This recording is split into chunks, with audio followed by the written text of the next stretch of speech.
Well, thank you, Ramo. I mean, it's really my privilege, and thanks to Tuan, Governor, and of course, Vint, and all other distinguished, really, participants. I'll just start with my remark that we are entering third millennium that is marked with a growing impact of knowledge in science and technology. And those two types of knowledges, episteme, science, and techne, crafting, Aristotle named them, were changing our lives as never before. Vint was very clear about it. It is not only about how many ideas any one of have, but it is about how many of them ultimately may collide by working together with other stakeholders.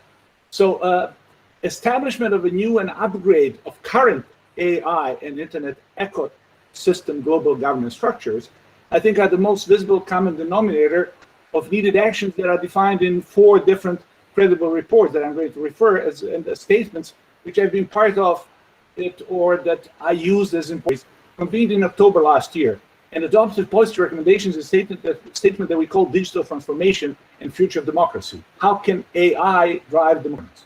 So we're discussing policy recommendations to build a new social contract, and Tuan and Governor are more the contract of global digital governance while protecting inclusive and democratic mandate for policymakers, as well as renewal of the AI pre-planning workshop in New Delhi, February this year, was one of my last pre-corona era live, physically on-site international conference on the issues that we're talking about today, where we're discussing needs for Guterres recommending facilitation of cooperation. So report ends with something which is and it fit for purpose for the fast-changing digital age. 2 months ago, Guterres issued his report called Roadmap to Digital Cooperation, defining 8 key areas of action. The last recommendation that I want to refer in that report is titled Global Digital Cooperation, Building the Architecture for Digital Cooperation. Underlying significant gaps in global cooperation, 1946, UN Atomic Energy Commission was established by resolution number 1 of UN General Assembly, and it was supposed to deal with the problems raised by the discovery of atomic energy, end of the quote.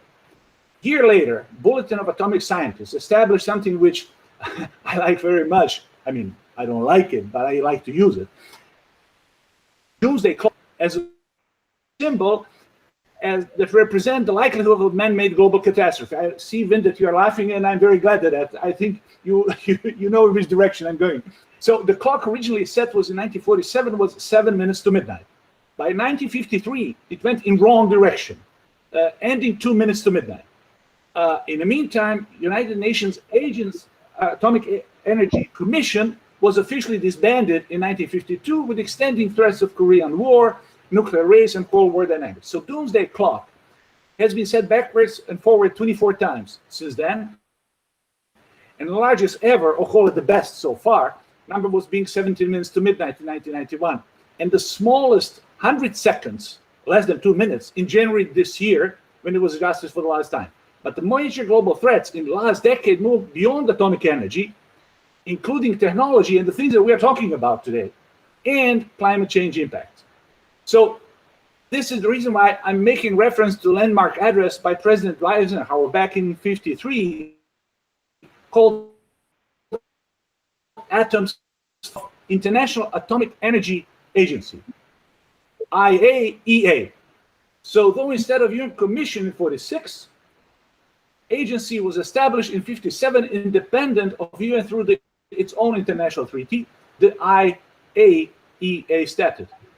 It reports to both UN General Assembly and Security Council with membership of 170 out of 193 states. So today, I think that what we need urgently is leadership call for, I call it AI, artificial intelligence, and internet ecosystem for work and life in peace, followed by establishment of a structure that can be for working purposes, just for working purposes, named as the International Artificial Intelligence Agency, IAIA, or 2 times IA. In the mirror, it looks like artificial intelligence. The question remains, do we have 10 years time, like 6 decades ago, to move from UN Commission to functioning agency that will be dealing with artificial intelligence, like it was the case with atomic energy? In order to start going in the right direction, I think we have to move beyond Aristotle, episteme, and techne, beyond science and technology only, to his third type of knowledge, which he called promises, or we can translate it as wisdom and intelligence. So I see today's discussion as another call to leaders to show wisdom and leadership using the science and technology fruits in order to move our planet in the right direction. So establishing some kind of new artificial intelligence and internet ecosystem for life and work that is driven by democratic and inclusive governance. And I believe that we can do it, winning the race against time as well, using episteme, techne, and promises. How? Together. Thank you very much. I'm impressed with today's gathering, and thank you for really being part of this. Thank you, Tuan. Thank you, Vin. Thank you, Governor. And thank you. Thank you very much. Thank you, Mr. Prime Minister. Thank you for that rallying cry of all together, which I think is something we should summon.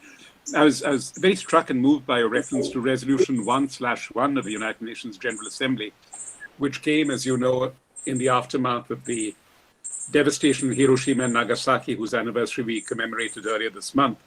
That was, as Secretary General Antonio Guterres said, a rallying cry for humanity. And I recall the debate in the General Assembly on that resolution, where the United States representative said, science is not the monopoly of any one nation. And I believe it was the representative of Poland who in that same debate said, we need to move forward to help protect the present generation, which is afflicted by fears in the midst of so many distinguished scientists. I'm very heartened and reassured by the tone our conversation is leading to make science truly